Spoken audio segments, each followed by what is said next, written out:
নমস্কার, আপনারা দেখছেন বাংলা বার্তা ইউটিউব চ্যানেল। জানাবো আজকের বাছাই করা কিছু গুরুত্বপূর্ণ খবর। প্রধান সংবাদগুলি জানার আগে শুরুতেই দেখে নিন আজকের হেডলাইন্স। 26 বিধানসভা ভোটে কাজ করবে আইপ্যাক, বড় ঘোষণা মমতা। বিজেপিতে যোগ দেওয়ার জল্পনা নিয়ে মুখ খুললেন অভিষেক, যা বললেন তা শুনলেন। লক্ষ্মীর ভান্ডার সহ সমস্ত ভাতার টাকা নিয়ে বড় আপডেট, এখনই জানো। শ্রমিকদের জন্য সুসংবাদ, কেন্দ্রীয় সরকার প্রতি মাসে 1000 টাকার বৃত্তি প্রদান করবে। 70 ভরে সোনা লোভে পিসির শাশুড়িকে খুন ফাল্গুনির। মুকুল শুভেন্দুদের আমিও চিহ্নিত করেছিলাম, তৃণমূলে থাকা গাদ্দারদের সতর্ক করলেন অভিষেক। দিল্লিতে কেন হেরে গেল কেজরিওয়াল, লুকোনো কথাটা বলে দিলেই মমতা। ভোটার লিস্টে কারচুপি রুখতে কমিটি ঘোষণা মমতার। আরো বেশি হোক, কম নয়, 2026-এর টার্গেট বেঁধে দিলেন মমতা। কমিটি গড়ে কর্মীদের পাঠ দিলেন ডোজ জন্টের।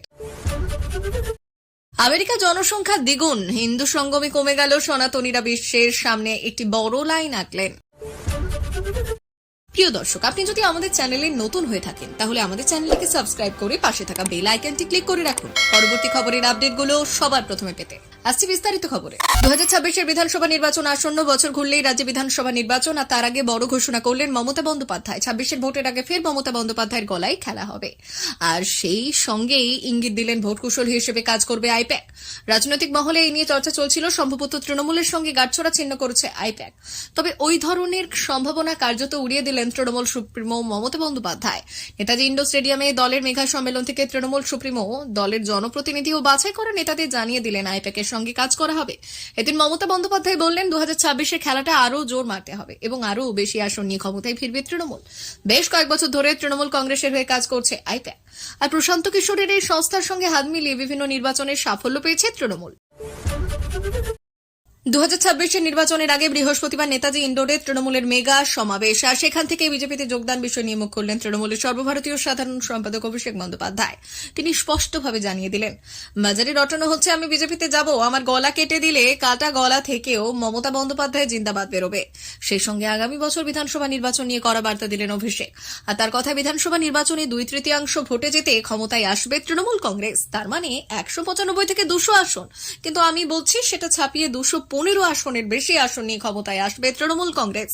এখান থেকে স্পষ্ট যে 26-এর বিধানসভা নির্বাচনে বিপুল ভোটে জয়ী হয়ে বাংলায় আসতে চলেছে ঘাসফুল।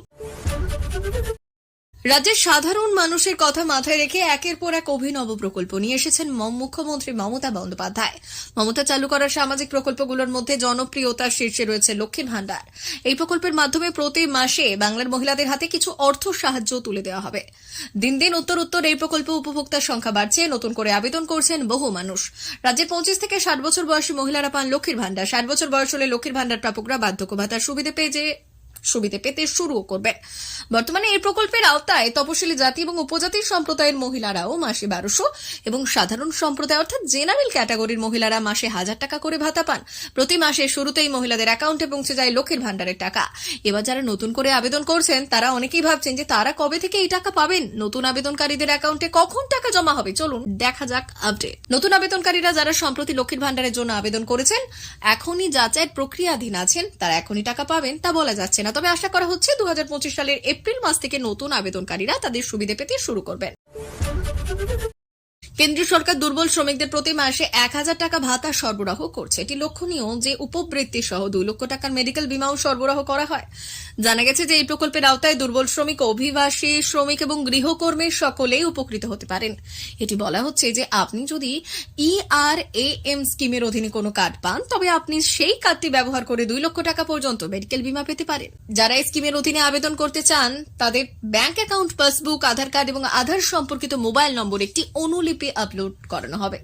এজন্য কেন্দ্রীয় সরকার আনুষ্ঠানিকভাবে ওয়েবসাইটও একটি তৈরি করেছে। আপনি যদি এই ওয়েবসাইটের মাধ্যমে প্রোগ্রামটির জন্য আবেদন করতে অক্ষম হন তবে এটি করার অন্যান্য উপায়গুলিও তালিকাভুক্ত করেছে সরকার।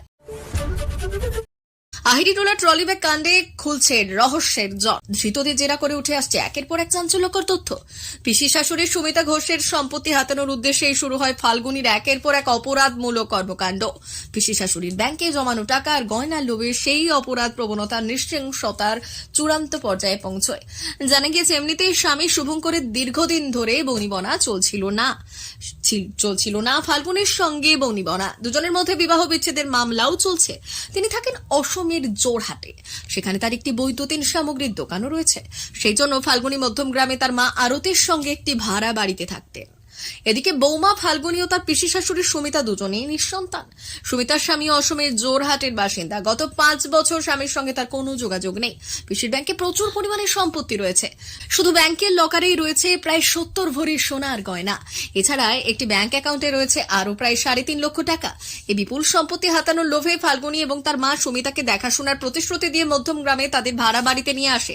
এরপর শুরু হয় সম্পত্তি হাতানোর জন্য একের পর এক কৌশল। প্রথমে সুমিতার ব্যাংক অ্যাকাউন্টের এটিএম কার্ডের পিন হাতিয়ে নেয় ফাল্গুনী। খুনের পর তার অ্যাকাউন্ট থেকে 25,000 টাকা তুলে নেয় অভিযুক্ত মা ও মেয়ে। নেতাজি ইন্ডোরে চলছে তৃণমূলের মেগা সমাবেশ, আর সেখান থেকেই শুভেন্দু অধিকারী, মুকুল রায় এবং তাদের বেঈমান বলে আখ্যায়িত করলেন তৃণমূলের সর্বভারতীয় সাধারণ সম্পাদক অভিষেক বন্দ্যোপাধ্যায়। সেই সঙ্গে দলীয় কর্মীদের দিলেন বিশেষ বার্তা। তিনি স্পষ্টভাবে জানিয়ে দিলেন, দলের ভাবমূর্তি ক্ষুণ্ণ হয় এমন কাজ থেকে সবাইকে বিরত থাকতে হবে।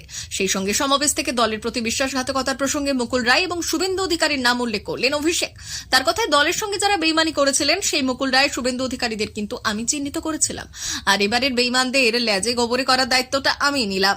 এই বক্তব্যের পরেই দলীয় কর্মীদের করা বার্তা দিলেন তৃণমূলের সেকেন্ড ইন কমান্ড। তিনি বললেন, 1 বছর নিজেদের সব ভেদাভেদ ভুলে গিয়ে কাজে নেমে পড়ুন, জনসংযোগ নিবিড় করুন, ষড়যন্ত্র করে লাভ নেই, রাস্তায় নেমে কাজ করতে হবে। এছাড়াও এদিন বক্তব্যে সন্দেশখালী থেকে আরজিকর হাসপাতালের ঘটনা একাধিক প্রসঙ্গ টেনেছেন তৃণমূলের সর্বভারতীয় সাধারণ সম্পাদক।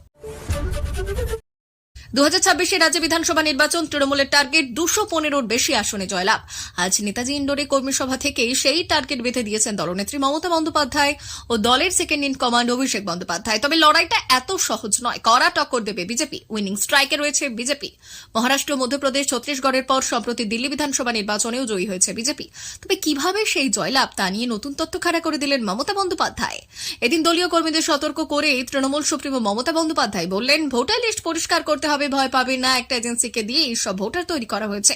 সম্ভবত অ্যাসোসিয়েশন অব বিলিয়ন মাইন্ড বলে কোম্পানি আছে। কোম্পানি ইন্ডিয়া 307 নামে অনেক এজেন্সি খুলেছে। ওরা ডেটা অপারেটরদের কাছে গিয়েছে। বাংলা লোক যাতে ভোট দিতে না পারে তাই ভোটার লিস্টে বাইরের রাজ্যের লোকের নাম তুলেছে, আধার কার্ড কেলেঙ্কারি করেছে। বাংলার এপিক কার্ডে পাঞ্জাব, রাজস্থান, বিহারের লোকের নাম তুলেছে। ভেজাল ভোটার নিয়ে কড়া বার্তা দিলেন তৃণমূল সুপ্রিমো মমতা বন্দ্যোপাধ্যায়। অনলাইনে ভিন রাজ্যের ভোটারদের নাম ঢোকানো হয়েছে। পশ্চিমবঙ্গের ভোটার তালিকায় গুজরাট, হরিয়ানা, উত্তরপ্রদেশ, বিহারের ভোটারের নাম ঢোকানো হচ্ছে। নির্বাচন কমিশনের কারসাজিতে এই কাজ চলছে বলে গুরুতর অভিযোগ করলেন তৃণমূল কংগ্রেসের সর্বভারতীয় সভানেত্রী মমতা বন্দ্যোপাধ্যায়। এই অসৎ উপায়ে মহারাষ্ট্র, দিল্লিতে বিজেপি ক্ষমতা দখল করেছে বলে অভিযোগ করেছেন তৃণমূল সুপ্রিমো। বিজেপির এই অপচেষ্টা পশ্চিমবঙ্গে রুখে দিতে দলের নেতাকর্মীদের সতর্ক থাকার নির্দেশ দিলেন তিনি। ভোটার তালিকা খতিয়ে দেখার জন্য একটি কমিটি গঠন করলেন মমতা বন্দ্যোপাধ্যায়। এই কমিটি নেতৃত্ব দেবেন তৃণমূলের রাজ্য সভাপতি সুব্রত বক্সী। কমিটিতে থাকবেন তৃণমূলের সর্বভারতীয় সাধারণ সম্পাদক অভিষেক বন্দ্যোপাধ্যায়। মমতা বন্দ্যোপাধ্যায় বললেন, ভোটার লিস্ট সংক্রান্ত একটি কমিটি তৈরি করে দিচ্ছি। সুব্রত বক্সী, অভিষেক, কল্যাণ, সুজিত বোস, মলয় ঘটক, পার্থ ভৌমিক, উদয়ন গুহ, ফিরহাদ হাকিম, ডেরেক ওব্রায়েন, অরূপ বিশ্বাস, মালা রায়, নির্মল চন্দ্র রায়, শামিরুল ইসলাম, বাপি হালদার, পুলক রায়, জগদীশ বসুনিয়া, মোশারিফ হোসেন, মানস ভূঁইয়া, রাজীব ব্যানার্জি, প্রকাশ চিক বরাইক, সায়নী ঘোষ কমিটিতে থাকবেন। আরো বেশ কিছু নামও রয়েছে এই কমিটিতে। আজ মহাকুম্ভের শেষ স্নান অনুষ্ঠিত হচ্ছে।